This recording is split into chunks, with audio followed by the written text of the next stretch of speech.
Guys, it's Nicholas Nicholas 2.0 random here. Right now we're gonna be reacting to what happens if you put your head into a hectic accelerator by What If. Anyways, let's get into the video. This is not a particle accelerator.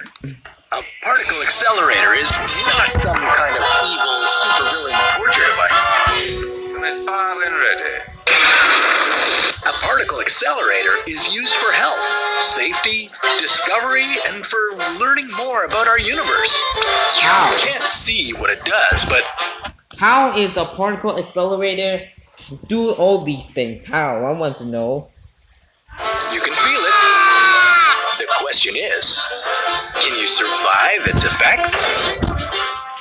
This is What If. And here's what would happen if you put your head in a particle accelerator. Chances are you've probably already been exposed to accelerated particles before. How? So, how do you feel? From X-rays to airport security, treating wastewater and killing cancer cells, particle accelerators continue to push the boundaries of human potential. They might even hold the secret to time travel. But with great power comes great responsibility. And the potential for some pretty serious accidents. In 1978, Russian scientist Anatoly Bugorsky was checking in on the malfunctioning U-70 synchrotron, which at the time was the Soviet Union's largest particle accelerator.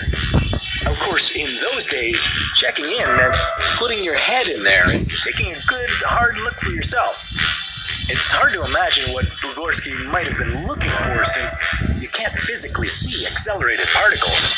Okay. They move nearly as fast as the speed of light. When a safety mechanism failed, sending a radioactive beam of protons through Bugorsky's head, the blinding flash of light he saw, brighter than 1,000 suns according to him, wasn't actually a burst of accelerated particles. That intense light was the result of 76 billion electron volts being rammed through Bugorsky's skull. For comparison, the standard proton therapy cancer treatment is no more than 250 million electron volts, firing at a speed 300 times less than what Bugorsky got. And yet, Bugorsky didn't feel any pain. How? The whole thing happened in an instant. But once it was over, Bugorsky's face immediately started swelling. He was rushed to the hospital where doctors told him he wouldn't live for much longer. But Bugorsky is still alive today. How? Half of his face is paralyzed, he's deaf in one ear, and he suffers from epilepsy. But aside from that, he lives a pretty normal life. So, are particle accelerators safe to touch? I don't think so. Not quite.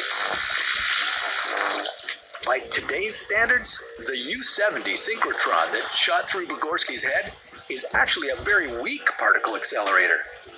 In comparison, the Large Hadron Collider, which is the world's largest and highest energy particle collider, fires at about 200 times more power than the U-70.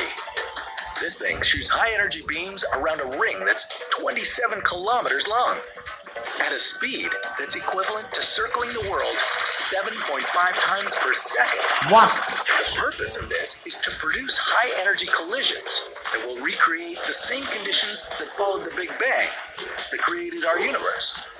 These collisions might create new particles which we've never seen before, offering up clues to how you, me, our world, and everything else came into existence. Do you really want to get your head in the way of that? I don't think so. Check your ego before you hurt yourself, and don't interrupt a particle collider from uncovering more mysteries. For all we know, time travel is possible. But can you imagine how weird it would be to meet a time traveler? Yeah. Well, that's a story for another What If. Alright guys, that's going to be the end of this video, and I'll see you guys in my next video. NP.